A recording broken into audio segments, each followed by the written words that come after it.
We are going to show you today the A to Z of new normal. Yeah, the new normal, I would say 2.0, because last week some new cases were discovered in Beijing. What was striking today when we came out was that the streets are actually relatively empty, and again prevention and control protocols have been deployed in most of the places. So we are right now inside a Starbucks outlet in Beijing's very famous Tiananmen Avenue. Mostly on a weekend it's generally very vibrant, a lot of people around, but we can see that there are very few people today. And you can see that people behind us are also wearing masks. Till 10 days ago, it was okay to step into a restaurant and just sign your name. Maybe some didn't even require that. But given that the situation is still uncertain, we see temperature checks, registration online. People have been asked to register themselves with the housing societies again. So there are a few things that are different. And as we can see here, there are these instructions on the desks. It took a notice of less than 24 hours for people to go back into the mode that they were in a few weeks ago. And I think this is something extremely commendable. They are very prompt with taking these actions, and people also comply with this, so they are very, very sincere in that way. So we will now go out perhaps. We will also try and show you how to wear a mask. We'll show you how to wear a mask. that ZOON can do it.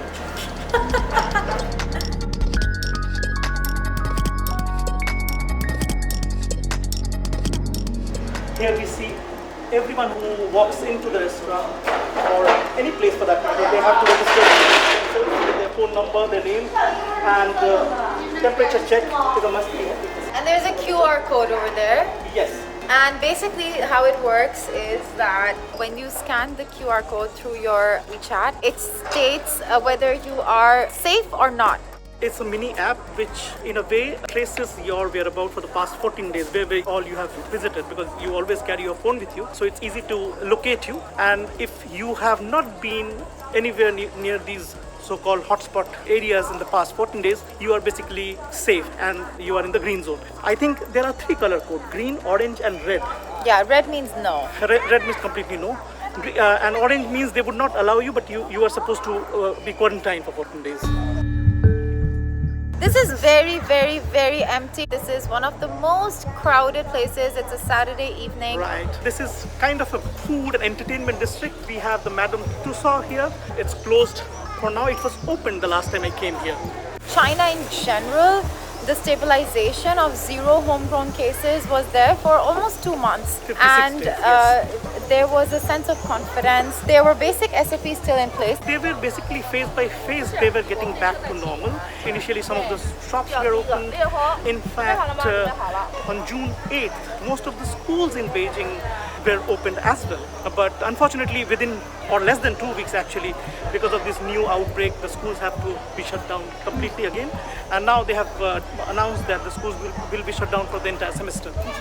One of the big lanes in Tiananmen Street, which is a very touristy area. Yeah, and how they have regulated actually the entry also because of the new outbreak. What they have done is they have barricaded the entrance, and I think they are checking everyone's temperature before entrance. Okay, I'm going to show you the whole process of passing through a thermometer gun.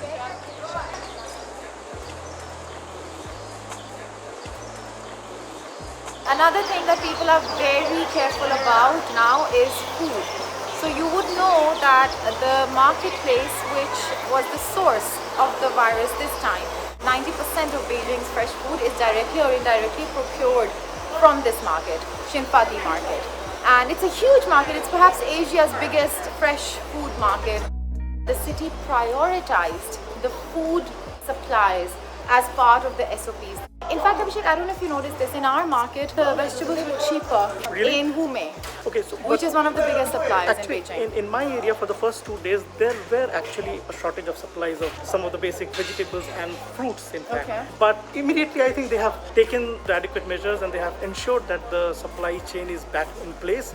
And of course, they have ensured that the price is not, spiked. That's very important that they do, and they have done it during the first time. I think the level of preparedness is one thing, and along with that preparedness then comes a sense of how accountable are you to the people These press briefings are public. They are being done on a daily basis, twice a day actually. And both times, the new developments of what all is being done to make sure that people are safer and the virus is under control. This is the priority. So this is the other end of the street and we are entering again, and as you can see it's again barricaded. People are entering. I think there's a scanner, I guess. So they are It's an infrared automated temperature check. Automated temperature check. So they are not using the thermometers here, but automated temperature checks. One of the key questions that people are talking about is, till when will Beijing be in this state this time? And yesterday, Abhishek, you shared this article where an expert said at least till 2 weeks after the last cases are testing positive. And we are not there yet. We have about 30 people on average so testing on an average positive between every day. 25 to 30 people are being tested positive every day. The virus broke out in Shimphadi market.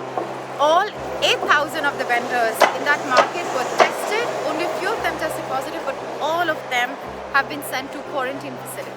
There are 98 different clinics, different hospitals that are assigned by the government that that's the place to get the nucleic acid testing done.